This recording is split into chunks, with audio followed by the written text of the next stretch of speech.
Hello students, welcome to my new video for class 9, subject biology, chapter 5th, the fundamental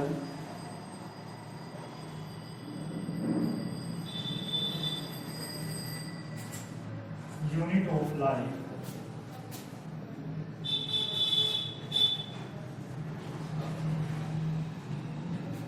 cell जो unit fundamental unit है life की, यानी कि basic unit, जो सबसे important unit है वो है सेल।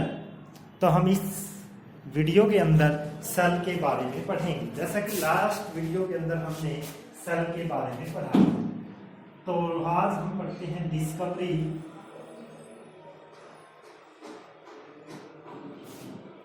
ईयर, और यहाँ पर हम लिखेंगे साइंटिस्ट।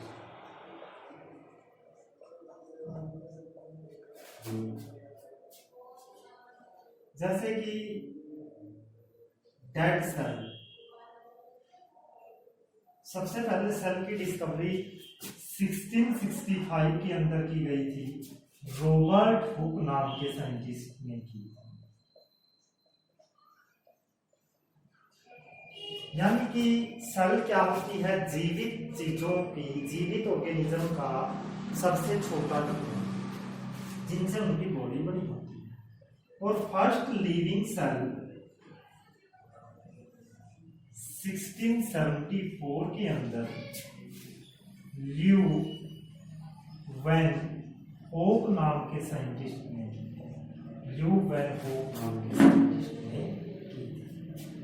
अगर अब क्वेश्चन आता है, अगर सेल सबसे छोटा टुकड़ा है तो क्या सेल की शेप एक जैसी होती है? क्या सभी सेल की शेप एक जैसी होती है? तो इस क्वेश्चन के लिए हम, क्या सभी सेल का साइज एक जैसा होता है, तो अब हम डिस्कस करेंगे।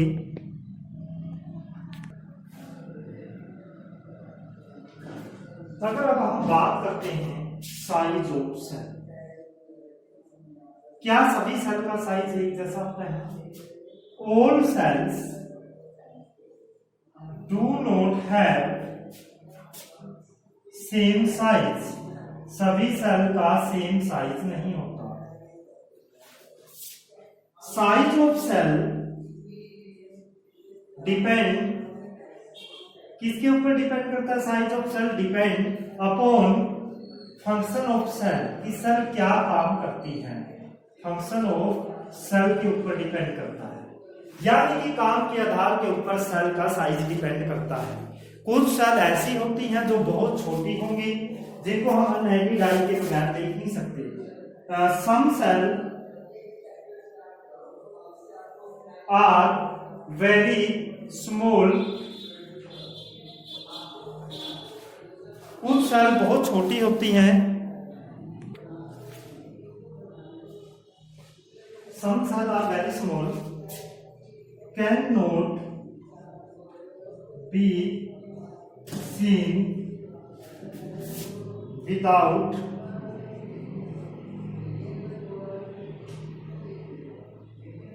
एडिड आइज, बिना माइक्रोस्कोप के नहीं देख सकते।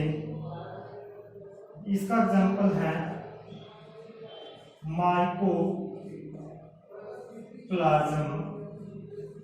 गैलीसेप्टम।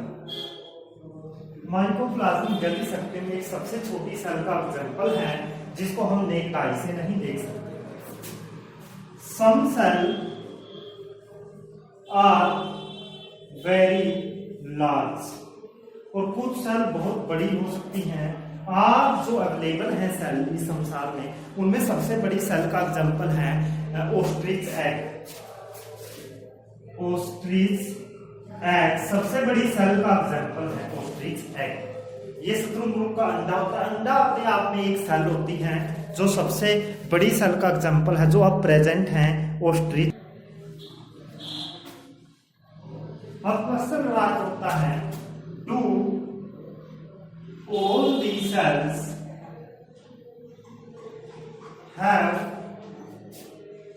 Same shape. क्या सभी सेल देखने में एक जैसी होती हैं? क्या सभी सेल की स्ट्रक्चर एक जैसी होती है? नो।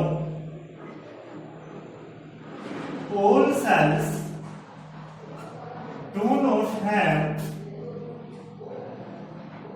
Same shape. शेप सभी सेल देखने में एक जैसी नहीं होती, सब सेल की अपनी अपनी शेप होती है। शेप ऑफ सेल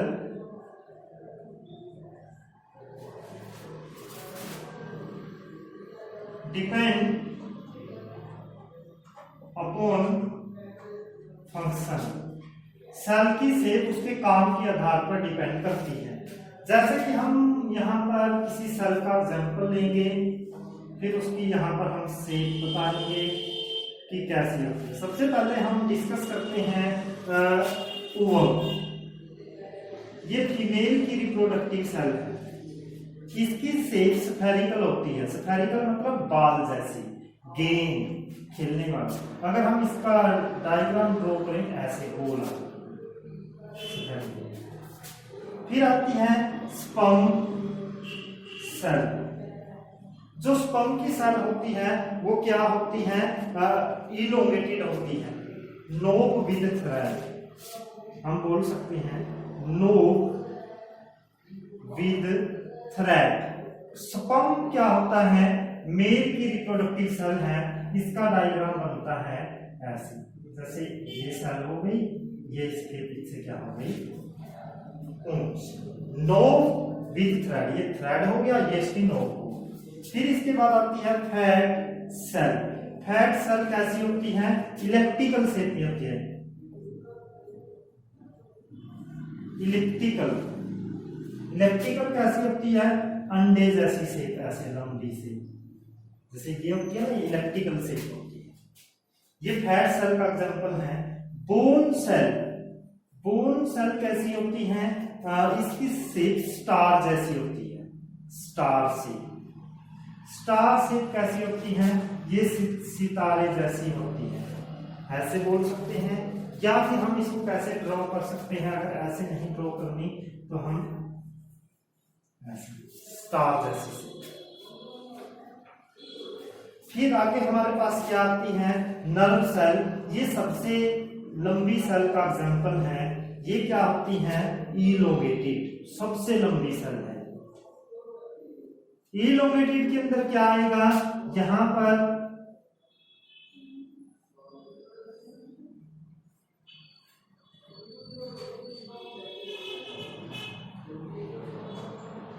ये नर्व सेल। ये किसका एग्जांपल है?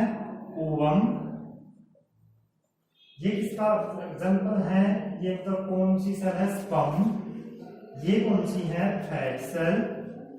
ये कौन सी है? Bone cell. और ये कौन सी है? Nerve cell. तो ये कुछ सेल्स के एग्जांपल आए हैं। अब आएगी इसके बाद मसल सेल। हम क्या डिस्कस करेंगे? मसल सेल को डिस्कस करेंगे।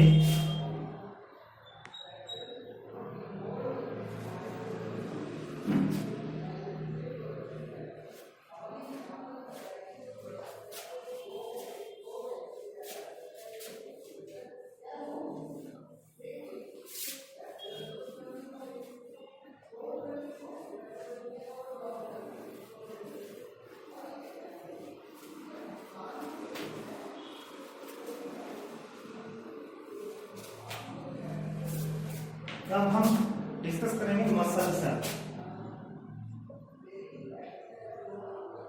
मसल सेल उसकी शेप कैसी होती है? मसल सेल की शेप होती है स्पिंडल। स्पिंडल कैसी शेप होती है? बेलन। बेलन मतलब जो किनारों पर से बहुत ज्यादा पतली हो और बीच से क्या हो? थोड़ी मोटी। अब हम डिस्कस करेंगे सेल के अंदर कुछ पार्ट की डिस्कवरी का और इसमें, जैसे ये सेल है, इस सेल के अंदर और भी बहुत सारे पार्ट पाए जाते हैं। जो डिफरेंट टाइप के पार्ट हैं उनकी डिस्कवरी अलग अलग समय पर हुई। जैसे कि सेल के बीच में ना एक गोला पाया जाता है स्फीयर लाइक शेप, उसको बोलते हैं न्यूक्लियस। ये न्यूक्लियस ही सारी एक्टिविटीज को कंट्रोल करती है। और न्यूक्लियस की डिस्कवरी 1831 के अंदर की गई और रॉबर्ट ब्राउन नाम के साइंटिस्ट ने की। इसमें की रॉबर्ट ब्राउन नाम के साइंटिस्ट। अब सेल के अंदर में एक फ्लूइड भरा होता है, लिक्विड, इसको फ्लूइड भी बोल सकते हो या लिक्विड। सेल के अंदर के लिक्विड की डिस्कवरी 1839 के अंदर मोकेंजे नाम के साइंटिस्ट ने की। और सेल के बारे में बहुत सारी बातें बताई गई, इसको बोलते हैं सेल थ्योरी। सेल थ्योरी को 1838 के अंदर स्लीडेन और स्वान नाम के साइंटिस्ट ने दिया, लेकिन इसमें कुछ कमी पाई गई, उनके अंदर कुछ बातें ऐड की गई, वो 1855 के अंदर विर्चाउ नाम के साइंटिस्ट ने ऐड की। यानी कि इस डिस्कवरी के अंदर न्यूक्लियस की डिस्कवरी 1831 के अंदर रॉबर्ट ब्राउन ने की। प्रोटोप्लाज्म की डिस्कवरी 1839 के अंदर पुरकिंजे ने की। और सेल थ्योरी की को कब दिया गया? 1838 के अंदर सिल्डेन और स्वान ने। 1855 के अंदर इसमें इम्प्रूवमेंट किए गए विर्चोव नाम के साइंटिस्ट के द्वारा। अब बात आती है, क्या सभी जीवों के अंदर नंबर ऑफ सेल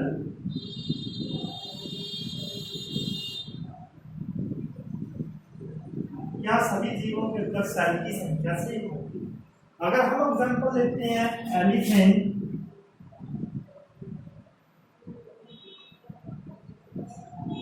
एक एग्जांपल लेते हैं एलिफेंट का साइज बहुत बड़ा होता है, चींटी का साइज बहुत छोटा होता है। इसके अंदर सेल की संख्या क्या हो सकती है? ज्यादा हो सकती है। और इसके अंदर सेल की संख्या क्या हो सकती है? कम। लेकिन अगर साइज की बात करें, हो सकता है एलिफेंट के अंदर बहुत छोटी सेल हो, चींटी की सेल उससे बड़ी भी हो सकती है। But number of cell most of cases में देखा गया है, जिसका साइज जितना बड़ा होता है लगभग उसमें सेल ज्यादा होती है। लेकिन ऐसा कोई जरूरी भी नहीं होता, कुछ केसेस ऐसे भी पाए जाते हैं जहां जीव बड़ा होता है बट सेल की संख्या कम भी हो सकती है। यानी नंबर ऑफ सेल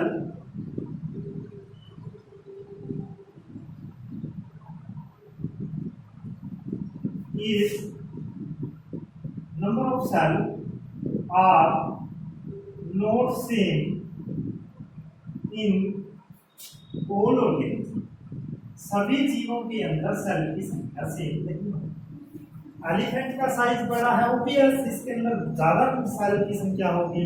चींटी छोटी है, कम होगी, लेकिन जरूरी भी नहीं होता, कई बार केस अपोजिट भी पाए जाते हैं। Number of cells depend upon size of organism। Size of organism के ऊपर डिपेंड करता है कि किस जीव में कितनी सेल होगी। उस जीवों के अंदर सेल की संख्या ज्यादा भी पाई जा सकती है। तो अब टाइप ऑफ ऑर्गेनिज्म क्या होगा? हम टाइप ऑफ ऑर्गेनिज्म को डिस्कस करेंगे। इसके ऊपर on the basis of number of cell, number of cell के आधार पर जीव कितने प्रकार के हो सकते हैं। एक तो ऐसे जीव जिनमें सेल की संख्या बहुत कम होती है, कुछ ऐसे जीव हैं जिनके अंदर सेल की संख्या ज्यादा होती है। तो यहाँ पर हम डिस्कस करेंगे फर्स्ट वन, यूनिसेलुलर ऑर्गेनिज्म।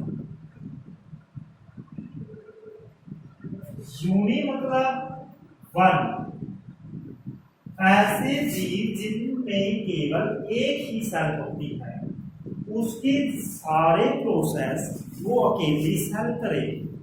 जैसे अमीबा इसका एग्जाम्पल है। अमीबा एक इरेगुलर बॉडी होती है, वो एक सेल है बस। अमीबा क्या होती है? खुद एक सेल होती है। तो ऐसे जीव जिनके अंदर केवल एक ही सेल पर the organism which has only one cell are called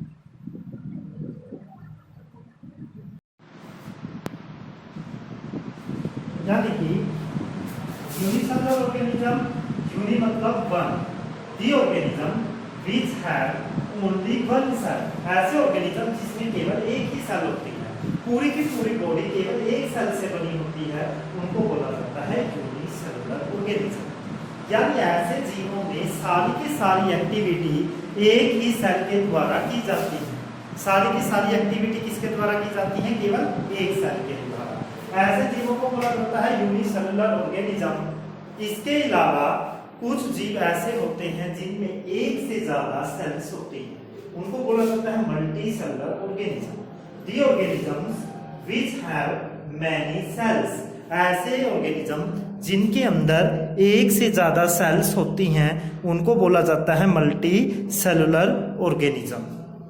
यानी कि सिंगल सेलुलर ऑर्गेनिज्म में पूरी की पूरी बॉडी केवल एक ही सेल से बनी होगी, सारी की सारी लाइफ एक्टिविटी वो अकेली सेल करेगी, जैसे कि चाहे भोजन लेना हो, चाहे कुछ भी काम हो, यानी वो जीव पूरा का पूरा केवल सिंगल सेल है।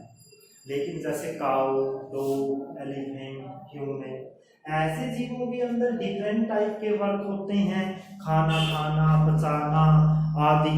तो ऐसे जीवों के अंदर जो सेल होती हैं वो बहुत ज़्यादा होती हैं, ऐसे जीवों को बोला जाता है मल्टी सेलुलर ऑर्गेनिज्म। अगर यूनिसेलुलर ऑर्गेनिज्म के एग्जाम्पल में हम देखते हैं तो आएंगे अमीबा, पैरामीशियम, और मल्टी सेलुलर ऑर्गेनिज्म के अंदर एग्जाम्पल में आएंगे ह्यूमन, काऊ। अब हम देखते हैं difference unicellular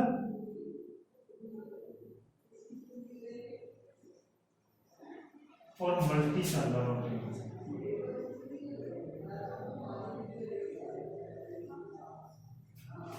unicellular, these have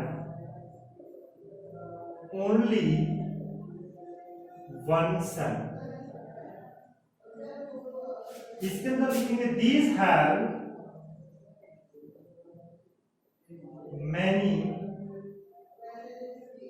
cells, इनके अंदर बहुत सारी सेल होती हैं। इसके अंदर डिवीजन ऑफ लेबर नहीं होता, no division of labour is found. मतलब काम को बांटकर नहीं किया जाता, अकेली सेल को ही सारा काम करना पड़ेगा। इसमें डिफरेंट टाइप की सेल होती हैं जो अलग अलग काम करेंगी, खाना खाने का, पचाने का, बहुत तरह की सेल होती हैं। तो इसमें क्या आता है, डिवीजन ऑफ लेबर अक्कर, इसमें काम को बांट कर किया जाता है। Third, no special sex cell present, इसमें रिप्रोडक्शन की स्पेशल सेल नहीं होती। इसके अंदर रिप्रोडक्शन की में हो सकती है और कई बार नहीं भी होती। स्पेशल सेल्स फॉर रिप्रोडक्शन में अक्कर, रिप्रोडक्शन के लिए स्पेशल सेल हो सकती हैं। इसमें रिप्रोडक्शन के लिए क्या हो सकती है, स्पेशल सेल हो सकती है। फिर इसके बाद एग्जांपल लिख देते हैं। इसमें आता है अमीबा, और इसमें कौन सा आता है एग्जांपल में, काऊ, डॉग, एटसेट्रा।